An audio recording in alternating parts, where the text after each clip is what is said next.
And now, Sword History with your host, me, Matt Jensen. In early 6000 BC, a group of nomadic peoples named the Starfurians had amassed an empire that expanded nearly the entire length of modern-day Rhode Island. They ruled through reputation, intimidation, and most importantly, a fine poker face. Unlike many of the great warriors that would come thousands of years later, the Starfurians relied purely on bluffing. Early on, the tribal leaders realized that if they simply had a name that sounded scary and weapons that looked frightening, they could simply avoid confrontation with the neighboring empires. Their sword was called the Placibius, and is the modern-day derivative of the word placebo we use today. The Placibius was known for its daunting and rugged appearance, but little did the enemy know that the Starfurians lacked the technology to sharpen their swords. Unfortunately, the bluff could only go on so long. The Starfurians were wiped out by a rough-and-tumble group called the Bullshitians, who were the first group to challenge their cool-sounding name and scary swords to a real battle. Within 4 hours, the entire race of Starfurians was wiped off the map. The reigning leader of the Starfurians, Stupidius Bichamus, was said to have had his poker face until the very end. Stupidius Bichamus is said to have been the inspiration for the Black Knight in the movie Monty Python and the Quest for the Holy Grail. After conquering the Starfurians, the Bullshitians used their conquered foes' weapons as rotisseries for their chickens.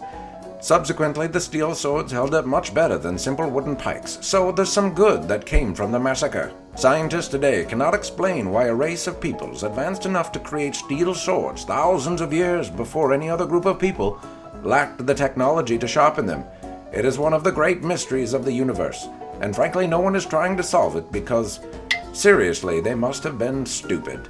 Today, modern-day Forge, Starfire, is trying to recreate the Placibius in its modern-day interpretation called the RS-28. Look in wonder. Alright folks, it's time for the real review. The pommel appears to be a relatively simple ball bearing. It's a large round ball and there's not really a whole lot to say about it other than it has some crude finishing marks on it. Now also note that the ball has some rust on it, but this is a second-hand piece, so the rust is something that I really can't hold against it. In terms of oakshot typology, the style appears to be something like a Type R or a Style R. I'm not overly familiar with the system, but it's as close as I could find in my research. Proportionally, I don't know if it fits the blade exactly the way the Style R implies, but it fits the general description of a spherical type pommel. These types of pommels were supposedly used more commonly in the 9th and 10th century, but examples have been found in much later time periods as well. The other thing to note about the pommel is that it doesn't appear to be perfectly centered on the tang. I'm not able to tell if it's welded or peened, though I would speculate that it's a welded piece. Not that that's necessarily a bad thing, but it does explain why it might be a little bit off-center. The grip on the sword has seen some use, and I don't hold that against it. As I mentioned, this is a second-hand piece. Normally the grip would have a copper wire wrapped around it as well, and that would serve to both hold on the suede material as well as act as an accent visually. In general, I haven't disassembled the grip, so I don't exactly know what's underneath it. From what I can tell on the website, it says that there's a cotton substance underneath the grip that's then bound or wrapped in suede and bound in wire. I believe that's all that's used in the construction of the grip, though I could be a little bit off.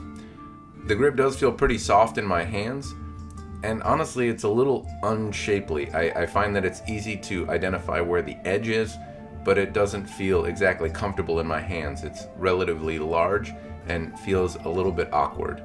Well, that's a very subjective thing to say. My argument would be that if you've held other swords from different vendors or a more conventional sword grip, this grip is going to feel a little bit strange in your hand.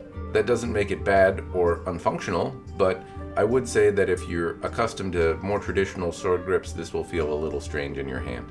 I'm not overly familiar or an expert on the oakshot typology system, but from what I can gather, this crossguard appears to be similar to a Style 6. I don't know for sure if I'm way off base, but from my research, this looks similar and was popular in the 13th and 14th century. Nearly every Starfire sword that I've had has had a very similar crossguard, and that could be because I've had many from the same series.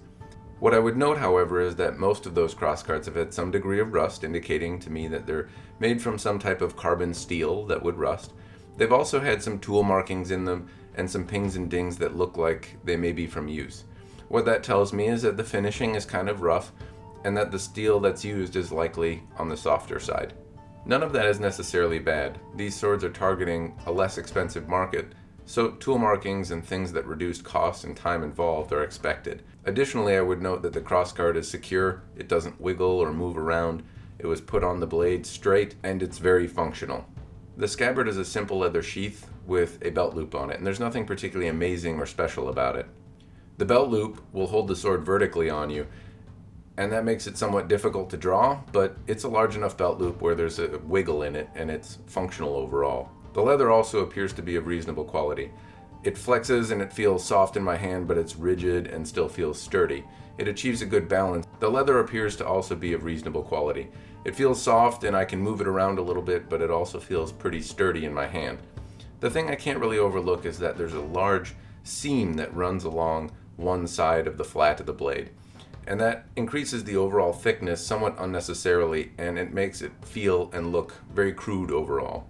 I don't know if there's an oakshot typology that accurately describes this type of blade. What I can tell you is that it's effectively 28 inches long, with a large ricasso and a ridge section that runs through the tip of the blade, giving the blade a diamond cross section for a portion. And that's the distinguishing feature for this RS-28 model in comparison to other Starfire sword models. The blade is dull, and that's intentional. It's intended to be something for stage combat or for a Renaissance Festival goer to have on their belt without worrying about cutting anyone, or perhaps something that a HEMA practitioner might use in some sort of practice. The shape of the blade is sword-like enough. However, I would say that the finish quality isn't exactly up to par. There's clear sanding marks along the ridge section of the blade and a lot of tool markings along the tip of the blade. I would like to see some more finishing done, even on a blade that's in a lower price category. If you're looking for a sword or a sword-like object, then this may be a good value for you. Value is a really difficult question for me to answer in this case because really this isn't a sword, it's a sword-like object. It doesn't fall to any historical proportions, and it's not really even sharp, so it's not actually a weapon. It's more of a tool for stage combat or something that looks good on your hip as you're walking around a Renaissance festival, and maybe even a practitioner's piece if you're a HEMA enthusiast. Though that would be the part that I would maybe disagree with. I found this sword to be somewhat unruly and not necessarily, I found it difficult to control the point. I found it difficult to start and stop. And if you were practicing with it as a HEMA practitioner, I would think that this might be something that doesn't necessarily fit the bill of something you would want to use as a practice piece. Now, I don't think that it's necessarily a rip-off for the money. I think that $300 is fair for the amount of time it takes to make something that looks like a sword, but I can't help but acknowledge there are a lot of people competing for your money in this category. Things like the Badger blades that I did in a different video was superior to this, and I wasn't necessarily a fan of that. There's also things from Sabersmith and Hanwei and Ronin Katana and other things that can give you a medium that feel more like a sword and have less of the downsides, better finishing quality, and are still within the same ballpark of price. I can in good conscience say that I think that this is personally a good value. But that's just me. It's a rough sword, and in fairness to Starfire, I don't think that $300 is insane, or that it's a rip-off, or that it's a piece of garbage. I just think that the competition has raised things up to a different level, and these swords haven't changed a whole lot over many years.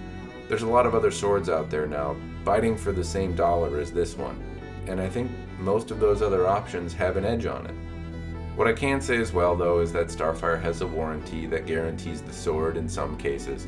It's not necessarily foolproof where you can go smash it on a tree and then get a new one, but they do generally take care of the products. At least that's the way it seems. Most people that have them seem to think that they are good products, and if you buy one, you're not necessarily out all your money. They seem to sell pretty well on eBay. Because now that I'm done with this review, that's exactly where this sword is going. Now, so far this review has focused primarily on this one Starfire sword, and now I'm going to elaborate on some of the other swords that I've had from Starfire.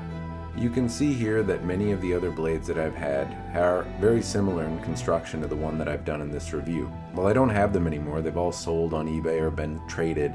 They are products that I've handled and held and played around with over the years. What I can say is that they all suffered from the same type of stuff that I noted in this review.